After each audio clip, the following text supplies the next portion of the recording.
కొబ్బరి మిఠాయి చేయడం చాలా సింపుల్ అండి.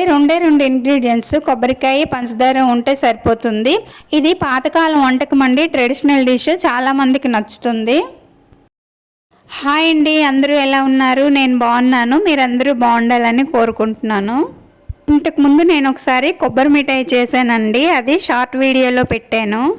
దానికి బాగా వ్యూస్ వచ్చినాయండి. అయితే కొంతమంది కమెంట్స్లో పెట్టారు, ఇంగ్రీడియంట్స్ అన్నీ క్లియర్గా చెప్పవలసింది, ఫాస్ట్గా చెప్పేశారు, మాకు అర్థం కాలేదు, అర్థమైతే మేము కూడా చేసుకునే వాళ్ళం కదా అని.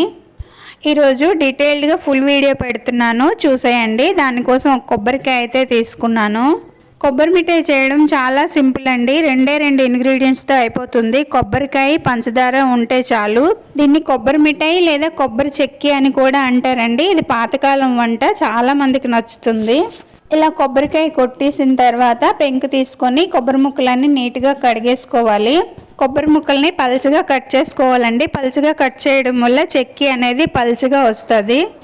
మా చిన్నతనంలో వీధిలో కొబ్బరి మిఠాయి తీసుకొచ్చేవారండి. వాళ్ళు డబ్బులకు అమ్మేవారు కాదండి. ఇత్తడి రాగి సామాన్లు విరిగిపోయినవి, పగిలిపోయినవి, వాడనివి అలాంటివి ఉంటే ఇస్తే కొబ్బరి మిఠాయి ఇచ్చేవారు. కొబ్బరి మిఠాయి కేక వినబడగానే ఇంటికెళ్ళి పనికిరాని రాగి ఇత్తడి సామాన్లు వేట మొదలైపోయేది. పెద్ద సామాన్లు అయితే మమ్మీలు ఎలాగో ఎవరు మార్చేసి కొత్తవి కొనుక్కుంటాం అంటారు కదా, ఏవో చిన్నవి వాళ్ళకి మార్చడానికి పనికిరానివి ఇచ్చేవారు. వాటితోనే కొబ్బరి మిఠాయి కొనుక్కొని ఎంజాయ్ చేసేవాళ్ళము.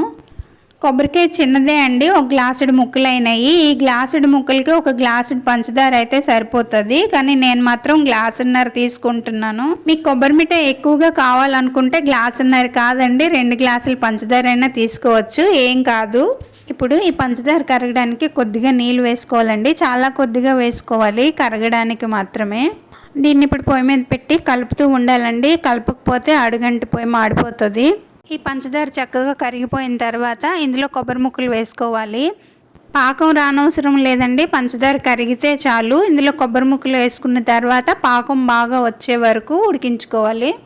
ఇదిగోండి ఇలా ఉడుకుతుంది కదా, ఇప్పుడు ఒక పళ్ళానికి కొద్దిగా నెయ్యి రాసి పెట్టుకోవాలి. ఇలా ముద్రపాకం వచ్చే వరకు ఉడికించుకొని పళ్ళెంలో పోసుకోవాలండి. వెంటనే స్ప్రెడ్ చేయాలి, చల్లారిందంటే స్ప్రెడ్ అవ్వదు. జస్ట్ ఒక 5 నిమిషాలు ఉంటే చాలండి, చల్లారిపోతుంది. ఇదిగో చూడండి, చెక్కి పళ్ళెంనైతే వదిలేసింది. ఇప్పుడు చాలా వేడిగా ఉన్నదండి, కొంచెం చల్లారాక తీసి ముక్కలు కట్ చేసుకుందాము. చెక్కి భలే వచ్చింది కదండి. వెనక వైపు ఎలా ఉన్నదో ఒకసారి తిప్పి చూపిస్తాను చూడండి.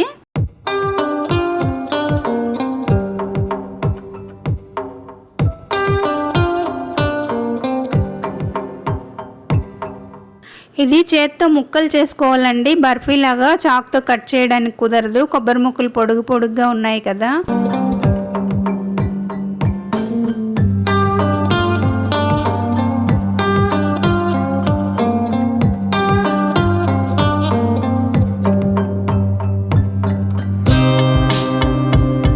మిఠాయి అంతా అయిపోయిన తర్వాత ఈ పంచదార పాకం కూడా చాలా టేస్టీగా అనిపిస్తుందండి, కొబ్బరి ముక్కలతో కలిసి ఉడికింది కదా. వీడియో నచ్చితే లైక్ చేసి షేర్ చేయండి, సబ్స్క్రైబ్ చేసుకోవడం మర్చిపోకండి. ఇంకో మంచి వీడియోతో మళ్ళీ కలుద్దాం, అంతవరకు సెలవండి, బాయ్.